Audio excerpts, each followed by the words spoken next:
حضرت ابو عبیدہ نے اس میلے کو موٹا اور آسان شکار سمجھا۔ انہوں نے اپنے مشیروں سالاروں کو بلایا، جن میں خالد بھی شامل تھے۔ حضرت ابو عبیدہ نے انہیں تفصیل سے بتایا کہ عیسائی عرب انہیں کیا بتا گیا ہے۔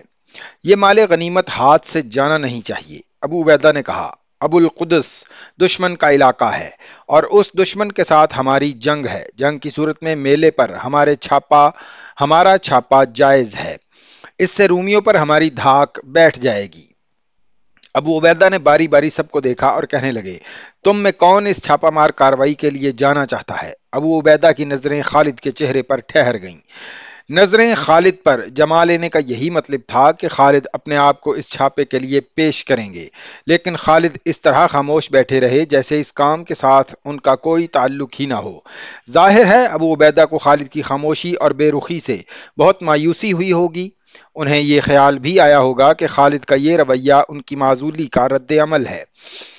وہاں ایک نوجوان بھی موجود تھا، اس کے چہرے پر داڑھی ابھی ابھی آئی تھی۔ میں جاؤں گا، یہ نوجوان بول اٹھا۔ یہ فیصلہ سالار اعلیٰ کریں گے کہ میرے ساتھ کتنی نفری ہوگی۔ کیا تو ابھی کمسن نہیں ابن جعفر؟ ابو عبیدہ نے کہا اور ایک بار پھر خالد کی طرف دیکھا، مگر خالد لا تعلق بیٹھے رہے۔ امین الامت، نوجوان نے جواب دیا، میں مدینے سے آیا ہوں۔ میں مدینے سے آیا ہی کیوں ہوں؟ میں کچھ کر کے دکھانا چاہتا ہوں۔ کیا میرے بزرگ بھول گئے ہیں کہ میرے سر پر اپنے شہید باپ کا قرض ہے؟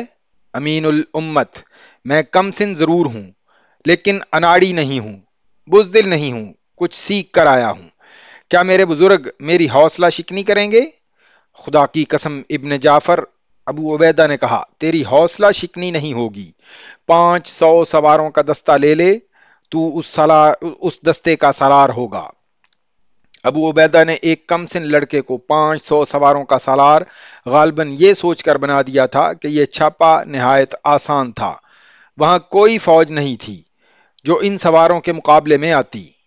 یہ نوجوان کوئی عام سا لڑکا نہیں تھا، اس کا نام عبداللہ تھا۔ وہ رسول کریم صلی اللہ علیہ وسلم کے چچا زاد بھائی جعفر کا بیٹا تھا۔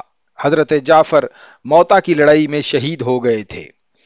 اس رات چاند پورا تھا، شعبان کی 15 تاریخ تھی۔ عیسوی سن کے مطابق یہ 14 اکتوبر 632 عیسوی کی رات تھی۔ نوجوان عبداللہ 500 سواروں کو ساتھ لے کر رات کو روانہ ہوئے۔ ان کے ساتھ عاشق رسول اور نامور مجاہد ابو ذر غفاری بھی تھے۔ یہ دستہ اس وقت روانہ کیا گیا تھا جب میلہ شروع ہو چکا تھا۔ عبداللہ کا دستہ صبح طلوع ہو چکی تھی جب وہاں پہنچا۔ میلہ کیا تھا؟ وہ تو خیموں، شامیانوں اور قناتوں کا ایک گاؤں تھا، اور یہ گاؤں بہت ہی خوبصورت تھا۔ دکانوں پر بڑا ہی قیمتی مال سجا ہوا تھا۔ میلے کی رونق جاگ اٹھی تھی۔ عبداللہ نوجوان تھا، وہ اپنے آپ کو اناڑی نہیں سمجھتا تھا، لیکن اناڑی پن کا ہی مظاہرہ کیا۔ سب سے پہلے انہیں 1-2 جاسوس یہ دیکھنے کے لیے بھیجنے چاہیے تھے کہ رومی فوج کا کوئی دستہ قریب کہیں موجود ہے یا نہیں، اور میلے میں جو لوگ آئے ہیں وہ بہروپ میں رومی فوجی تو نہیں۔ اس نے وہاں جاتے ہی حملے کا حکم دے دیا۔ 500 مسلمان سوار میلے کے ارد گرد گھیرا ڈالنے لگے۔ اچانک کم و بیش 5000 رومی سوار جانے کہاں سے نکل آئے، اور وہ میلے اور مسلمانوں کو نرغے میں لینے لگے۔ 500 کا مقابلہ 5000 سے تھا، اور صورتحال یہ پیدا ہو گئی تھی کہ مسلمان سوار گھیرے میں آ گئے تھے۔ ان کی تباہی لازمی تھی۔ یہ 5000 رومی سوار میلے کی حفاظت کے لیے وہاں قریب ہی موجود تھے۔ انہیں معلوم تھا کہ مسلمان بہت تیز پیش قدمی کیا کرتے ہیں، کہیں ایسا نہ ہو کہ مسلمان فوج اچانک آ جائے اور میلے کو لوٹ لے۔ مسلمان سوار رومی سواروں کو گھیرے سے نکلنے کے لیے گھوڑے دوڑا رہے تھے، لیکن کہاں 500 اور کہاں 5000۔ مسلمان جدھر جاتے تھے ادھر سے روک لیے جاتے تھے۔ میلے میں بھگدڑ مچ گئی، لوگوں کی چیخو پکار تھی۔ دکاندار اپنا مال سمیٹ رہے تھے، اور جن کے پاس رقمیں تھیں وہ بھاگ رہے تھے۔ کئی ایک گھوڑوں طرح کچلے گئے۔ مسلمان ہر میدان میں قلیل تعداد میں لڑے تھے۔ اس سے انہیں اپنے سے کئی گنا زیادہ لشکر سے لڑنے اور فتح یاب ہونے کا تجربہ تھا۔ انہوں نے 500 کی تعداد میں 5000 کا گھیرا توڑنے کی کوشش کی، لیکن کامیابی کی کوئی صورت نظر نہ آئی۔ انہوں نے کسی کی ہدایت کے بغیر ہی اپنے آپ کو گول ترتیب میں کر لیا اور رومیوں کا مقابلہ کرنے لگے۔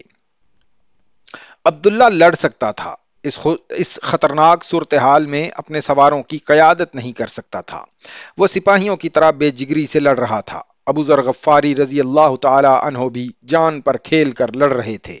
تمام سوار آگے بڑھ بڑھ کر رومیوں پر حملے کر رہے تھے اور رومیوں کے حملے روکتے بھی تھے۔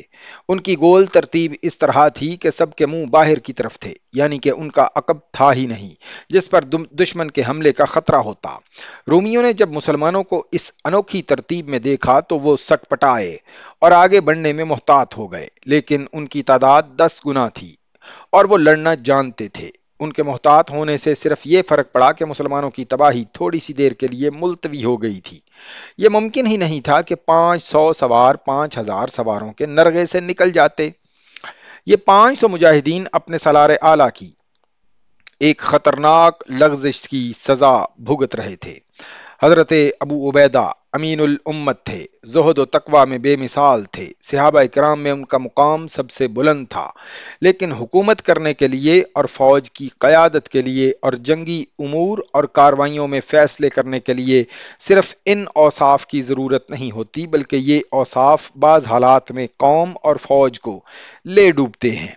ابو عبیدہ کی سادگی کا یہ اثر کہ انہوں نے ایک عیسائی پر اعتماد کیا اور محض مال غنیمت کی خاطر 500 سواروں کے ایک بچے کی قیادت میں یہ معلوم کیے بغیر بھیج دیا کہ وہاں دشمن کی فوج موجود ہے یا نہیں۔